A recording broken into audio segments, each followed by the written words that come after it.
नमस्कार। Drawn and redrawn the making of India's internal boundaries इस podcast की नई 6वीं मालिका में आपका स्वागत है।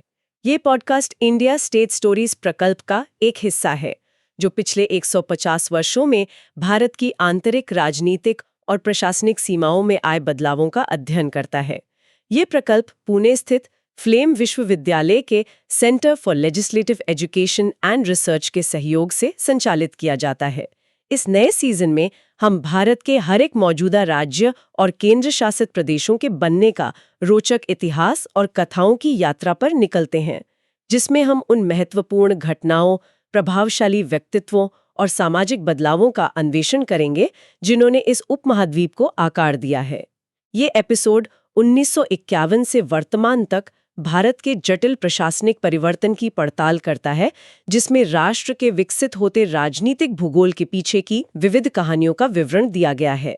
ये एपिसोड इंडिया स्टेट स्टोरीज पर इसके संबंधित लेख से लिया गया है और इसे गूगल नोटबुक LM का उपयोग करके बनाया गया है। नजरअंदाज कर दी जाती है। हमें जो नक्शा आज दिखता है वो हमेशा से ऐसा नहीं था। आजादी के बाद से इसमें लगातार बदलाव हुए हैं। तो चलिए इस पूरी प्रक्रिया को खोलकर देखते हैं। बिल्कुल। जब भारत आजाद हुआ तो उसे विरासत में रियासतों और ब्रिटिश जिलों का, आप कह सकते हैं, एक पेचीदा जाल मिला। हाँ, मैंने पढ़ा है कि लगभग 9 प्रांत और 562 रियासतें थीं। जी हाँ, और इनकी सीमाओं का कोई भाषाई या सांस्कृतिक आधार नहीं था। इसके बाद जो हुआ वो भारत के आधुनिक नक्शे को बनाने की एक लंबी और कह सकते हैं बहुत जटिल यात्रा थी। तो शुरुआत सबसे बड़े बदलाव से करते। स्रोत बताते हैं कि 1953-55 में एक राज्य पुनर्गठन आयोग बनाया गया। इसका मुख्य आधार भाषा था, है ना? हाँ, ये कांग्रेस का एक पुराना उद्देश्य था, लेकिन ये उतना सीधा नहीं था जितना लगता है। अच्छा। आजादी से पहले वादा तो किया था, पर आजादी के बाद सरकारें थोड़ा हिचकिचा रही थी। उन्हें डर था कि इससे देश की एकता को खतरा हो सकता है। मतलब और ज्यादा टुकड़े होने का डर। बिल्कुल। लेकिन फिर जमीनी आंदोलन हुए, खासकर आंध्र प्रदेश के लिए। हाँ, पोट्टी श्री रामुलु के अनशन और उनकी मृत्यु की घटना। एकदम सही। उस दबाव के बाद ही सरकार को कदम उठाना पड़ा और फिर इस आयोग की सिफारिशों के आधार पर 1956 में राज्य पुनर्गठन अधिनियम लागू किया गया, जिसे आधुनिक भारत का बुनियादी नक्शा बनाने में एक मील का पत्थर माना जाता है। हाँ बिल्कुल। इस एक अधिनियम के तहत आंध्र प्रदेश, गुजरात, कर्नाटक, केरल, मध्य प्रदेश जैसे कई राज्यों की सीमाएं तय हुईं। यहाँ पर बात बहुत दिलचस्प हो जाती है। क्या ये एक भाषा एक राज्य का फॉर्मूला सभी को मंजूर था? स्रोत संकेत देते हैं कि ऐसा नहीं था। यही तो इस कहानी का अगला मोड़ है। भाषाई पुनर्गठन का विरोध भी हुआ। कहाँ पर? खासकर पूर्वोत्तर में। वहां जनजातीय और जातीय अल्पसंख्यकों को चिंता थी कि उनकी पहचान खो जाएगी। स्रोत के अनुसार नागालैंड भाषाई पुनर्गठन का विरोध करने वाला पहला राज्य था। अच्छा। उनके राजनीतिक आंदोलन के बाद 1963 में उन्हें राज्य का दर्जा मिला और ये पहली बार था जब भाषा के अलावा किसी और आधार पर राज्य बना। मतलब जातीय पहचान के आधार पर। जी। और ये सिलसिला यहीं नहीं रुका। बाद में मेघालय, मिजोरम और अरुणाचल प्रदेश को भी राज्य का दर्जा मिला। बिल्कुल।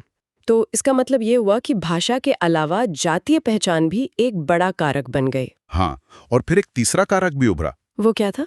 वो था क्षेत्रीय पहचान का सुदृढ़ीकरण। हाँ। और इसके साथ विकास की आकांक्षाएं भी जुड़ी थी। इसका सबसे अच्छा उदाहरण हमें साल 2000 में मिलता है ना? बिल्कुल। जब छत्तीसगढ़, झारखंड और उत्तरांचल बने। एकदम सही। ये तीनों राज्य दशकों से चले आ रहे आर्थिक पिछड़ेपन और प्रशासनिक उपेक्षा का नतीजा थे। लोगों को लगता था कि राजधानी बहुत दूर है और उनकी जरूरतें पूरी नहीं हो रही हैं। और हाल ही में 2014 में तेलंगाना का गठन भी इसी क्षेत्रीय पहचान की मांग का नतीजा था। बिल्कुल। तेलंगाना का आंदोलन भी दशकों पुराना था और उसका आधार भी यही था कि आंध्र प्रदेश में रहते हुए उनके क्षेत्र के साथ आर्थिक न्याय नहीं हो रहा। तो हमने 3 मुख्य कारण देखे, भाषा, फिर जातीयता और फिर क्षेत्रीय विकास। जी। इन सबसे अलग स्रोत 2019 में जम्मू और कश्मीर के पुनर्गठन का भी जिक्र करते हैं। इसे एक राजनीतिक कदम बताया गया है जो अनुच्छेद 370 को निरस्त करने से जुड़ा था। ये बाकी राज्यों के गठन से कैसे अलग है? ये मामला बाकी मामलों से बिल्कुल अलग है। कैसे?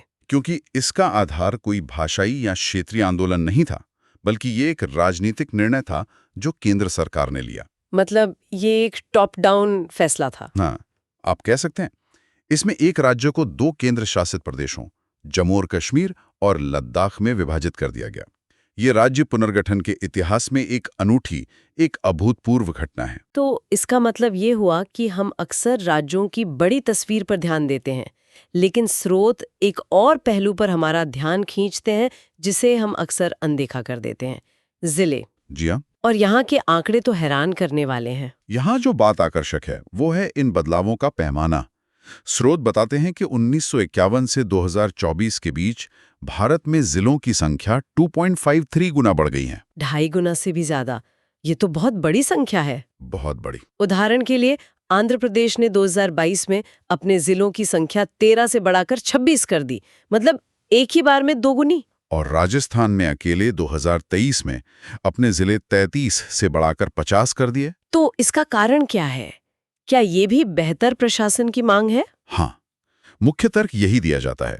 छोटे जिले मतलब प्रशासन लोगों के करीब, लेकिन इसमें स्थानीय राजनीतिक आकांक्षाओं की भी बड़ी भूमिका होती है। और सिर्फ संख्या ही नहीं, इनके आकार और जनसंख्या में भी जमीन आसमान का फर्क है। बिल्कुल। एक तरफ गुजरात का कच्छ जिला है जो 45,000 वर्ग किलोमीटर से ज्यादा में फैला है, जो कई यूरोपीय देशों से बड़ा है। और दूसरी तरफ दिल्ली का सेंट्रल जिला है जो सिर्फ 21 वर्ग किलोमीटर का है।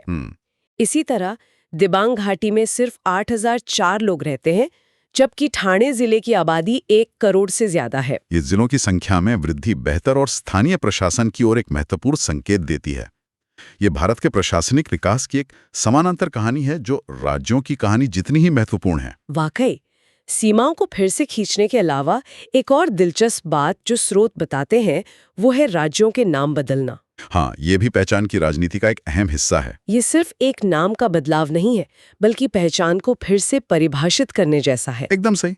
स्रोत में दिए गए टेबल से साफ पता चलता है 1968 में मद्रास राज्य का नाम तमिलनाडु रखा गया। तमिलों की भूमि। हाँ, मद्रास तो सिर्फ एक शहर का नाम था। इसी तरह 1973 में मैसूर राज्य कर्नाटक बन गया, क्योंकि मैसूर एक रियासत थी और कर्नाटक पूरे कन्नड़ भाषी क्षेत्र का ऐतिहासिक नाम है। बिल्कुल। और 2010 में उड़ीसा का नाम बदलकर उड़ीसा कर दिया गया ताकि उच्चारण स्थानीय भाषा के करीब हो। तो ये बदलाव भाषाई और सांस्कृतिक विरासत को आधिकारिक तौर पर अपनाने की कोशिश को दर्शाते हैं। जी, ये दिखाता है कि सीमाएं सिर्फ जमीन पर नहीं होती, वे लोगों की चेतना में भी होती हैं। तो आज की इस गहन चर्चा से ये साफ है कि भारत का नक्शा कोई स्थिर दस्तावेज नहीं है। यह एक जीवित इकाई है।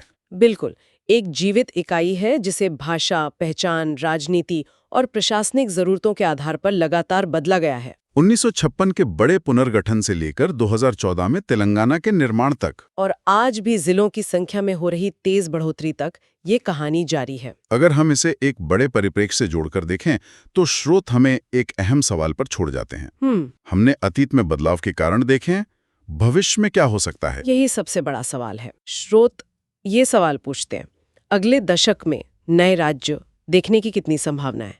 इस निरंतर विकास को देखते हुए वर्तमान नक्शे के कौन से हिस्से फिर से खींचे जा सकते हैं? और आने वाले वर्षों में कौन सी नई मांगें भारत की आंतरिक सीमाओं को आकार दे सकती हैं? क्या विदर्भ या बुंदेलखंड जैसे पुराने आंदोलन फिर से मजबूत होंगे या फिर कुछ नया देखने को मिलेगा? ये एक ऐसा सवाल है जो सोचने पर मजबूर करता है।